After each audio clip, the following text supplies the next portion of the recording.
Bienvenidos a una nueva tutoría de matemática. En esta oportunidad trabajaremos con tablas de frecuencia agrupada por intervalos.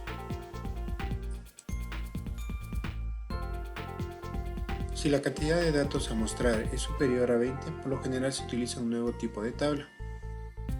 En esta oportunidad la muestra de datos corresponde a 36.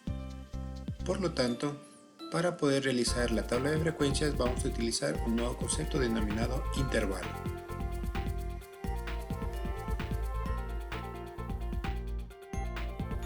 Los intervalos permiten agrupar varios datos comprendidos entre dos valores. Se forma con un límite inferior y uno superior, en el que van a incluirse varios datos de la muestra.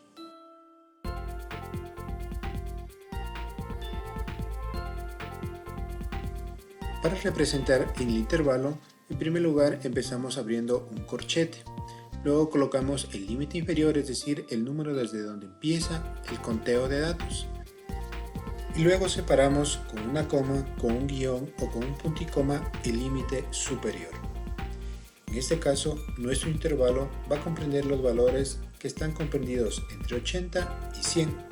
Tome en cuenta que el intervalo termina en un paréntesis. Esto significa que el número 100 no forma parte de los valores que serán contenidos dentro de este intervalo, sino únicamente valores menores a 100.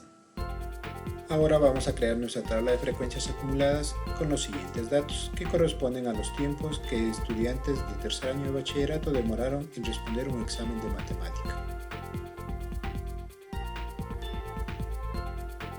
Para ello necesitamos calcular los siguientes valores. En primer lugar, la muestra, que corresponde al conteo de datos. De acuerdo a la tabla, corresponden a 36 en total.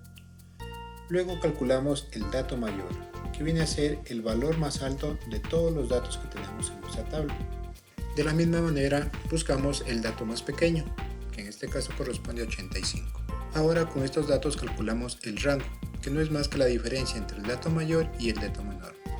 Por lo tanto, 135 menos 85 serían 50. El número de intervalos se calcula con la raíz cuadrada de la muestra, que en este caso es 6, aunque este valor puede ser a elección del usuario. Por último, calculamos la amplitud, dividiendo el rango para el número de intervalos. En este caso obtenemos un valor decimal de 8,33, por lo tanto se redondea a su inmediato entero superior. Vamos a calcular la primera columna de nuestra tabla de frecuencias, que vienen a ser los intervalos. El primer intervalo de la tabla de frecuencias empezará con el dato menor, al que se le tendrá que sumar el valor de la amplitud. En este caso 85 más 9 serían 94, y ese será nuestro límite superior para el primer intervalo.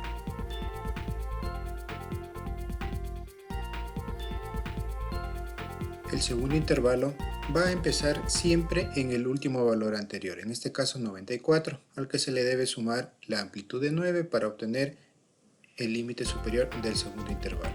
Lo mismo se realiza con los demás intervalos. La segunda columna a calcular corresponde a la marca de clase, que no es más que el valor medio del intervalo, es decir, el punto central que se encuentra entre los límites superiores y límites inferiores.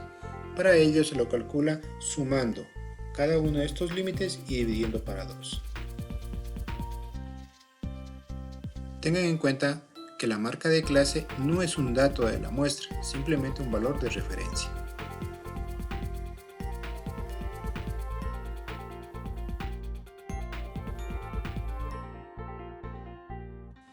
La tercera columna que vamos a presentar es la frecuencia absoluta.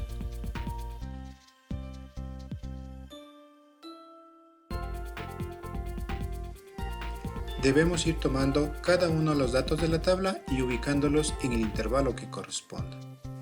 Para no cometer errores, se marca el dato y luego se hace una raya en el intervalo. Esto se realiza con cada uno de los datos de la tabla. A este proceso se denomina tabulación.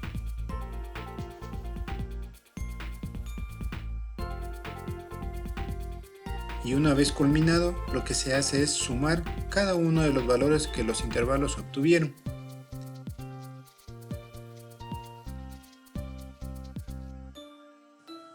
Luego realizamos la sumatoria nuevamente de dichas frecuencias, que tiene que salir un valor exactamente igual al de la muestra.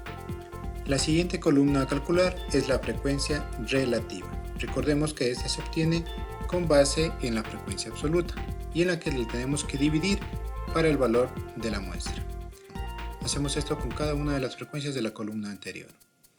Dividimos la frecuencia relativa para el número de la muestra, que en este caso es 36. Los valores todos son decimales y la sumatoria tiene que ser un valor aproximado a 1. En este caso, por el redondeo, nos aparece 1,01. Finalmente calculamos las frecuencias acumuladas, tanto la absoluta como la relativa. Los valores de estas columnas se obtienen con las frecuencias que habíamos obtenido en las columnas anteriores.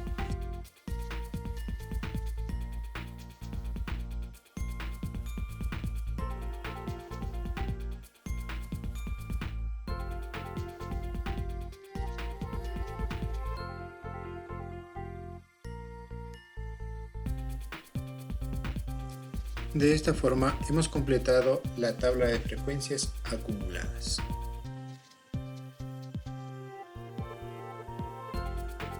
No olviden revisar los contenidos del texto para mayor información. Espero que les sirva de mucho y les deseo mucha suerte en el cumplimiento de sus tareas. Muchas gracias.